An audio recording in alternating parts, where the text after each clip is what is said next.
Have you ever wondered why corruption continues to exist even when societies create new laws, elect new leaders, and demand justice? Swami Vivekananda taught that the deepest problems of humanity cannot be solved merely by changing external systems. The real battle begins within the human heart.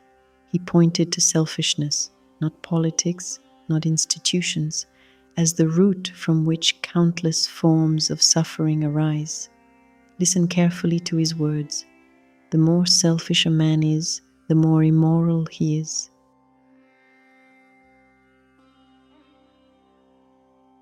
These few words reveal a profound truth. Whenever selfishness becomes stronger than conscience, honesty gives way to deception, service gives way to exploitation.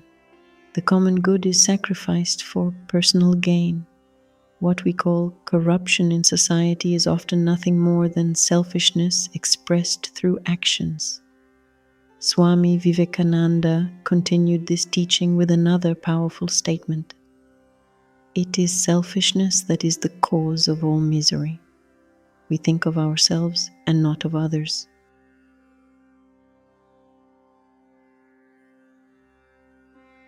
Imagine a world where every decision was made not for personal profit, but for the welfare of others. How different would our governments be? How different would our businesses be? How different would our own lives become? Vivekananda believed that true morality begins when the center of our life shifts away from I and toward thou.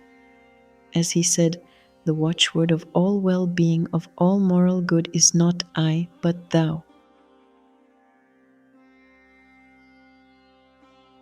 This is not merely an ethical principle, it is a spiritual revolution. The more we live for ourselves alone, the more divided humanity becomes.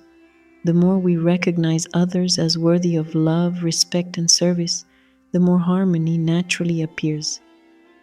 But Vivekananda did not leave us without hope. He reminded us that every person possesses the power to change. He said, the remedy for weakness is not brooding over weakness, but thinking of strength. Instead of constantly complaining about corruption around us, he invites us to cultivate strength, integrity, courage, and purity within ourselves. Every honest action weakens dishonesty. Every act of compassion weakens cruelty. Every moment of truth weakens falsehood. And perhaps the most inspiring reminder comes in these simple words. We reap what we sow. We are the makers of our own fate.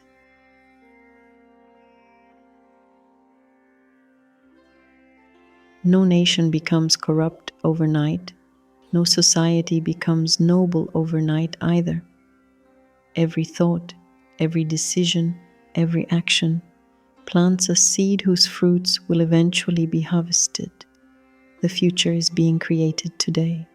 Finally, Vivekananda reveals the deepest solution of all, not political but spiritual. He said, the moment I have realized God sitting in the temple of every human body, the moment I stand in reverence before every human being and see God in him, that moment I am free from bondage, everything that binds vanishes, and I am free.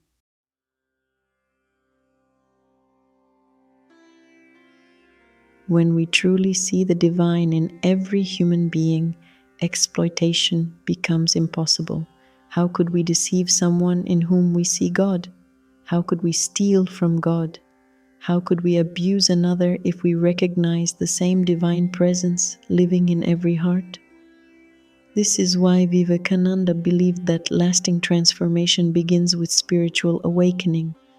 Laws can restrain behavior. Fear can prevent some crimes, but only a transformed heart can eliminate the desire to exploit others.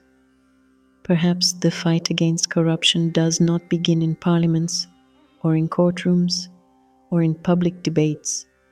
Perhaps it begins in the silent decision each of us makes every day to choose truth over falsehood, service over selfishness, love over greed, and to remember that every noble action helps build a nobler world.